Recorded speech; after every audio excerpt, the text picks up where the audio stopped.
Hello and welcome to a presentation on neoclassical physics. Here we explain all physical phenomena, including quantum and relativistic processes in classical terms, with a little modification. This is the closest thing to the grand unified theory as of now. Neophysics has the most accurate theories of physics. We challenge you to disprove us. If not, we welcome you to join us in the revolution. In this presentation, we discuss about usage of complex numbers in equations of motion. Imaginary number, that is I equals square root of minus 1, plays a vital role in the theory of polynomials. It leads to a more complete analysis of the polynomial behavior. They are used to create a class of numbers called complex numbers. A complex number is a pair of real numbers a, b written as a plus ib, where a is the real part of the complex number and b is the imaginary part. If we have a polynomial with odd degree and real coefficients, say like this x power 7 plus so on, then we know that of the 7 solutions it has, at least one of them is real, because all the complex solution occurs in pairs. That is, if a plus ib is a solution, then a minus ib is also a solution. And we know that the sum of all the 7 solutions is equal to 0, which is basically the coefficient of x power 6 in this equation. Borrowing the idea from theory of polynomials, imaginary number has been used extensively in calculus to derive physical insights. The concept seems to work well for physically relevant systems, especially in case where solutions allow superposition of sinusoidal variations. For example, suppose a variable x is defined as like this, where x1, x2, x3 are constants, omega is also a constant, phi1, phi2, phi3 are also constants, and t is time, which is a variable, and x is a spatial variable. Then we get the second derivative of x with respect to t, dx square by dt square is equal to minus omega square into x. In this expression, some of the constant coefficients like x1, x2, x3, some of them can be imaginary numbers, and it will still solve the differential equation. In order to get physically relevant solution from complex solution, we just consider the real part of the solution, denoted by this symbol, real of in square brackets. We assume the second derivative of a real part of x with respect to t is or should be same as the real part of the second derivative of x, where x is a complex solution. This is just the real part of x. We show that it almost never works, this relationship, and complex numbers mostly give spurious solutions. Further, we should note that in case of sinusoidal variations, we get this. It is not only equal to this, but the expression d square, the second derivative of real part of x, has the same form as the original equation, d square x by dt square equals this, where we have just replaced x by the real part of x. So if the method of using complex solutions and then picking only the real part of the final solution is correct, then we expect that the second derivative here has the same functional form f of x. That is, if d square x by dt square is a function of x, f of x, then we expect the second derivative or the acceleration term associated with the real part, this, to have the same functional form. Just replace x by real part of x. So let us now examine the real solutions of the simple harmonic motion, SHM, starting with the energy equation. Assuming energy conservation principle as the primary equation defining a simple harmonic motion, SHM, and that the form of potential energy associated with a spring oscillation is already known, we can write the 1D simple harmonic motion net energy equation as here, where E, M, X, T, K and are all real numbers.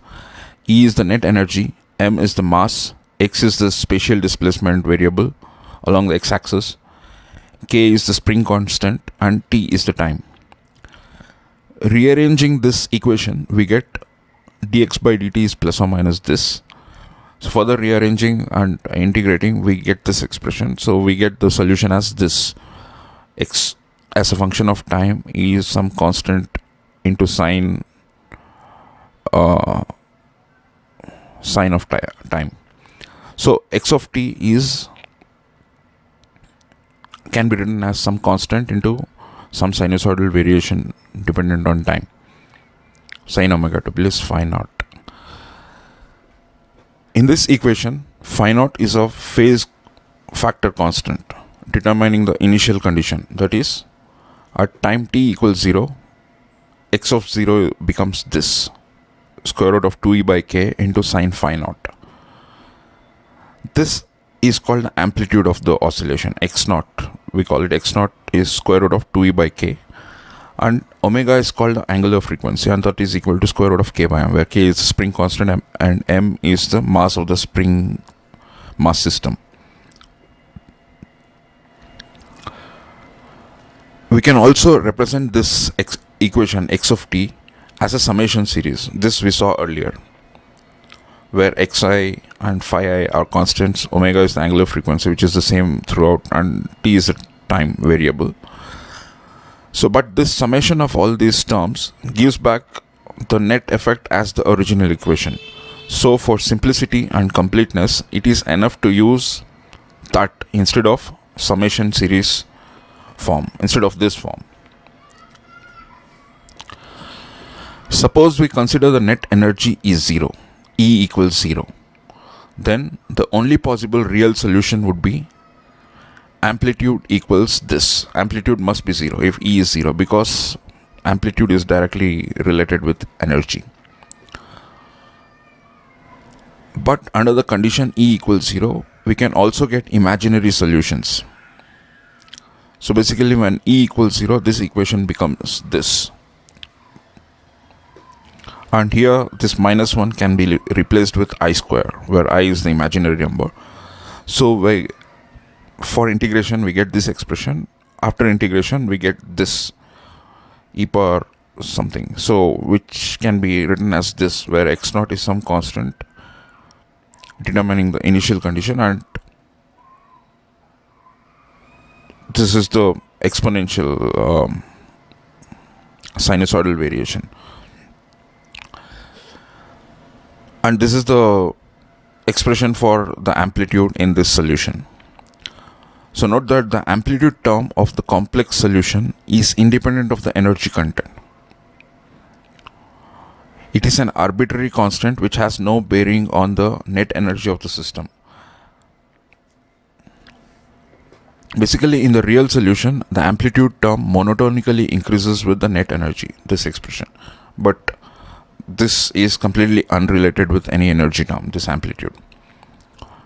And it can be anything. It can be imaginary, real or anything. So the complex solution is a special case possible only at E equals 0 in this sense. Therefore, as such, imaginary solutions are a mathematical artifact not necessary for physics. But in order to forcefully accommodate imaginary solutions, the energy equation often gets redefined like this. Instead of dx by dt square, we define it as dx by dt into dx star by dt, where x star is the complex conjugate. Suppose x is a complex number which can be written as x equals xr plus I xi, where this is the real part and this is the imaginary part. Then we can define x star as the complex conjugate of this complex number x. So xr is the real component, which is denoted as real part of x, and this is the imaginary part of x. So this x dot x star becomes xr, this expression, and this becomes just the addition of the squares. So basically we can write the energy equation as this, and that implies we can split the energy equation into two parts. One which is the real part, which contains only the real part of the complex number, and the other which contains only the imaginary part of the complex number. So it is usually assumed that the real part of the energy does not mix with the imaginary part of the energy. These two stay in parallel, separate worlds. The two energies are not interconvertible. Therefore, it is really immaterial to include the imaginary part xi in the energy equation. We can just solve the real part of the equation, this, which is all that is observed and which is all that matters. Let us now consider the force balance equation as the primary. Previously we considered the energy equation as primary. Now we consider the force balance equation as the primary and examine how does it accommodate the complex solutions. So the basic equation for the simple harmonic motion is this: d square x by dt square x minus omega square x, and we know it can have solutions of the form this, where a and b are some arbitrary constants. A and b can also be imaginary, they need not be always real. So let us assume a is imaginary, and such that we can write it as b as a plus b, some two real numbers, and a as I into a minus b, some two real numbers. A and b are the same real numbers here as here. So this expression reduces to this: a into e power I omega t plus b into e power minus I omega t, where a and b are some real constants. So this expression is often considered the general solution of the simple harmonic motion. For physically relevant solutions, it is assumed that we should consider only the real part of x, that is this a plus b into cos omega t.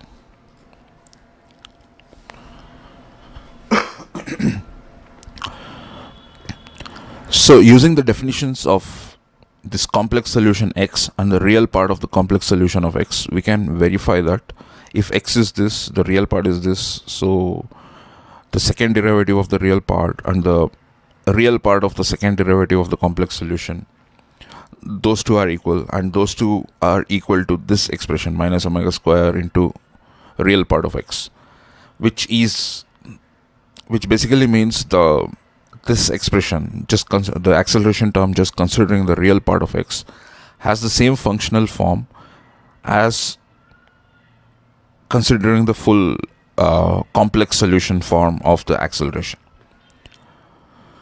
So far we considered the possibility that the amplitude of the oscillation can be a complex number. Only the amplitude was complex. Nothing in the force balance equation stops us from assuming the solution with complex angular frequency term. Basically, we assumed in this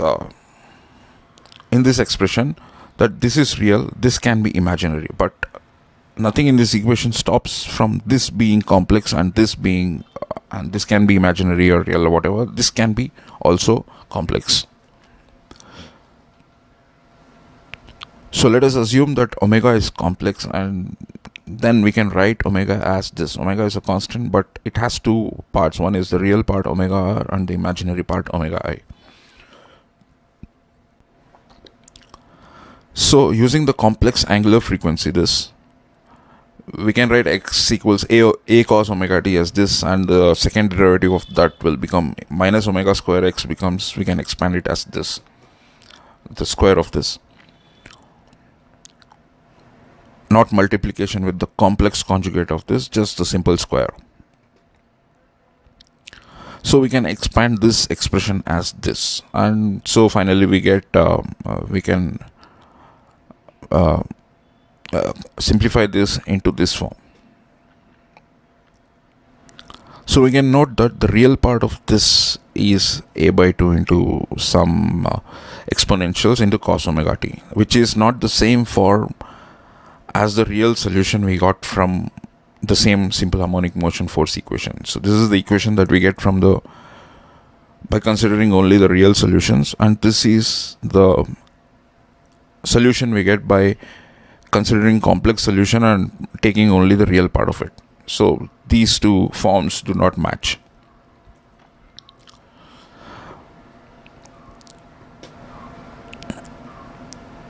So but we find that these two things are equal. They give the same expression, that is the second derivative of the real part of x has the same complicated form as the real part of the second derivative of the complex solution, but both of them do not have this form. This is the form we require for it to be a simple harmonic motion. So basically we cannot reduce the second derivative of the real part of x found using the complex solution into any of these forms, which can be called simple harmonic. And also we cannot even define the real part of the energy ERE using the real part of x such that this energy is conserved. That is, we cannot define it as any of these definitions of energy we want. This, instead of omega square, since omega is a complex number, we need to replace it with some real number equivalent of omega square. So none of these kind of expressions, in fact none of the expression will work and give a constant energy term. So therefore the complex angular frequency is a mathematically valid solution of the simple harmonic motion force equation. For the force equation, it is a very valid solution, assuming omega is complex, but it is a physically invalid solution. We can find more examples where the real part of x does not satisfy the required simple harmonic motion equation, or whatever the equation under consideration is. For example, let us now consider an equation which is not a simple harmonic motion, it is a more complicated equation. So d square x by dt square is omega square x. Note, it is not minus omega square x, it's plus omega square x and minus omega square x square by some constant x naught plus 2 by x into dx by dt whole square. So this is the equation, and we know this equation has an exact solution of this form: x equals x naught by 1 plus epsilon sine omega t, where we can actually use a series summation form. Instead of sine omega t, you can have a sine omega t, a1 sine omega t plus phi 1, and such a series that we discussed earlier. So this is the real solution, and some of these coefficients can be complex. So the simplest form of a complex solution we can consider is this: just include an imaginary number in this. So this is a complex number solution. This also satisfies this equation. So this is a force equation that we want to solve. If we stick with only real x, then this is the solution we get. If we allow complex x, then this is the form of solutions we get, where in the denominator the series summation of the sinusoidal solutions are allowed. You can add up any number of terms as long as they have the same angular frequency omega. So the real part of this E has this form: x naught by 1 plus epsilon square sine square omega t, which is not the same form as the real solution of this equation. So they do not form, the forms do not match. Further, as expected, so if we take the second derivative of this d square, we get this complex looking expression, and which is not the same form as the original force equation that we wanted to solve. So basically taking this real part of x gives some spurious solution, which is not a solution to this equation.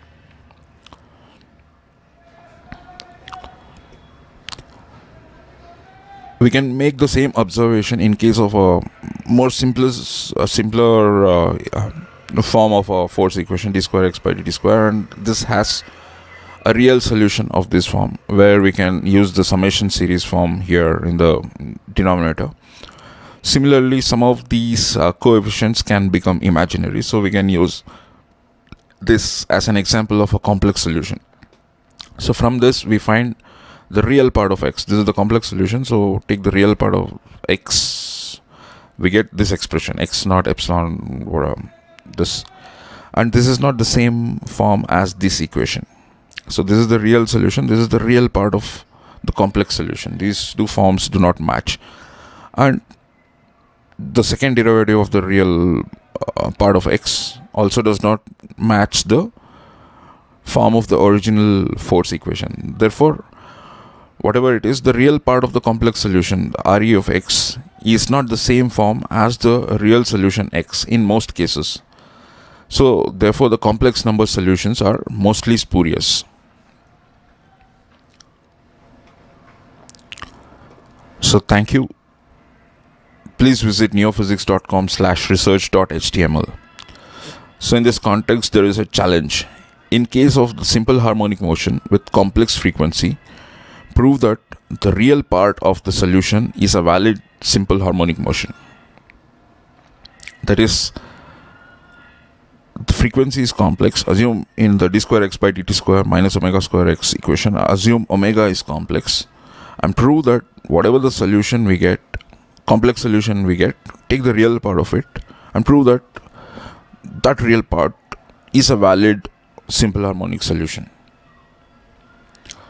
and win $1,000 US. Offer ends on 31st December 2021. Thank you.